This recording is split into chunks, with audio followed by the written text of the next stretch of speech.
got weed in safes, I got weed in states, I got weed in states. Alright, Plug Talk. So let's get straight to it. I had a big problem between thrips and fungus gnats in my gardens. I tried all the products under the sun. Let's get to it and find out which one worked and which one absolutely did not work at all. So let's just go ahead and start with the biggest bag, the Dometic Earth, okay? A lot of people say this shit works. You know, maybe different strokes for different folks. But me, I deadass felt like when I added the Dometic Earth, my problem got worse. I'm not even gonna lie. I put like a good 3-inch layer of the Dometic Earth, and I guess it's a positive, but more of the fungus gnats were just getting stuck in the traps more so than any other method I tried. Maybe they couldn't get into the soil, who knows? But I tried for 2 weeks replacing it, and it never really stopped the issue. If anything, more of them just got trapped. So my thoughts on the Dometic Earth would be hell fucking no. Waste of money. Maybe inside the house. I don't know where you would use this. But for pots, I did not see any benefit from using this. It also cakes up when it's wet and gives you like 1 inch or 2 inches of cake layer, totally defeating the purpose. You gotta completely keep it dry. So what's up next on the scale of worst to best? I would say is this Rose 3x1 or any type of insecticide that is for organic gardening that you buy at your local plant store or Home Depot, okay? The reason why I have this as number 4 on my list of 5 is 1, because you can make your own with neem oil. 2, neem oil is not even the main ingredient in these things. And 3, it does more of a contact killing more so than a prevention, okay? So if you want to contact kill these motherfuckers, yeah, you could use it. Would I use this as a prevention or a precautionary method, just like the Dometic Earth? Hell no. For contact on houseplants, yeah, it has its place. All right. So number 3 on this list, it's typically average, and that's what I'll say, because there are benefits, but there's also a lot of drawbacks. First drawback: if you're using predatory insects in your garden and you're growing indoors, you gotta use them at such a small dosage. Where what the fuck you're gonna do with the other remains of the insects? Are you gonna kill them, throw them away? What are you gonna do with them?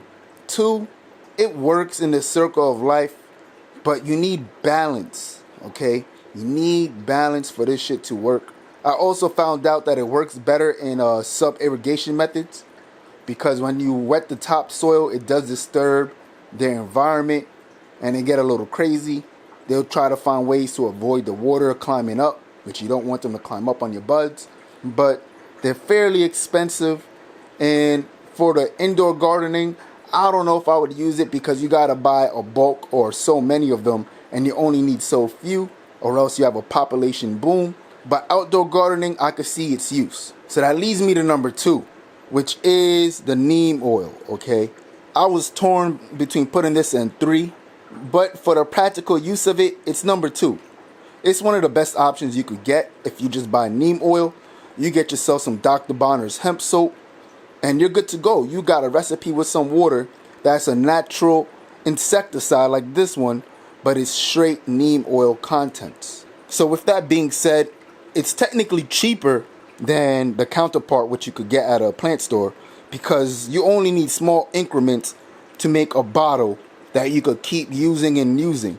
Also, the neem oil in itself is a natural fungicide also. It keeps pests away. So it has its place. It's well deserved. It does do its job, and it does kill on contact, which is why it's number 2.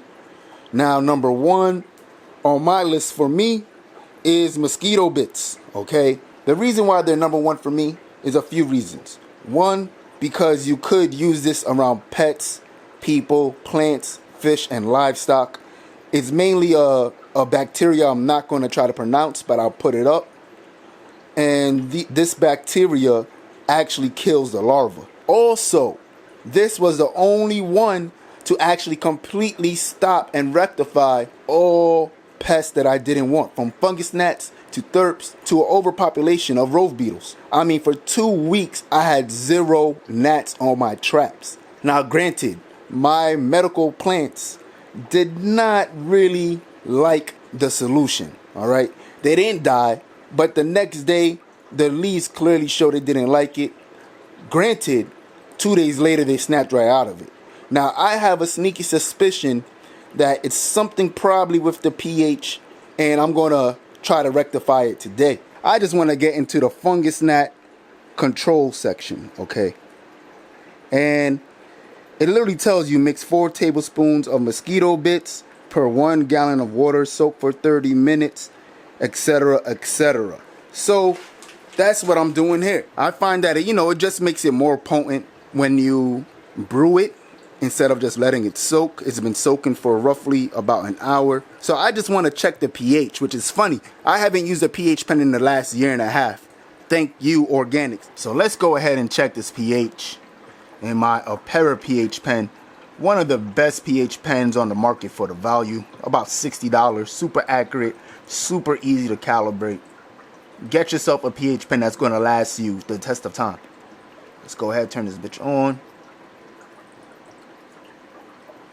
Okay, so the pH is 6.7. That's not bad at all. That's literally almost perfect for the range of soil.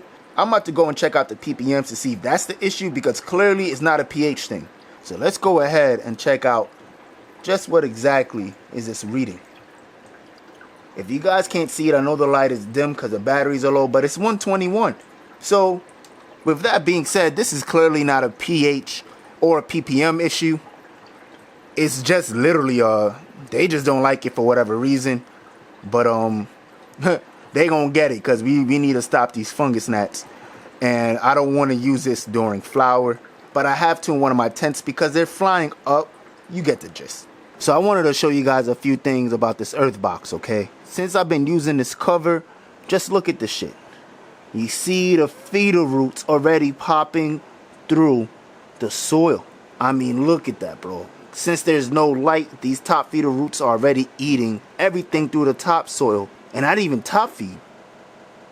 It's that plug talk. I got weed in safes, I got weed in states, I got weed in states, I got weed in vapes, I got weed in case, I got weed in closets, gotta close the drapes. This that plug talk, not no plug walk. You could Google me, that's plug talk. Like 101, this how the plug walk. Kanye shrug walk, you ain't want talk, who to call? Been growing like since a weight talk, a long weight talk. My niggas know what is bait talk, we all late talk, who to call? You know who to call, my niggas know who to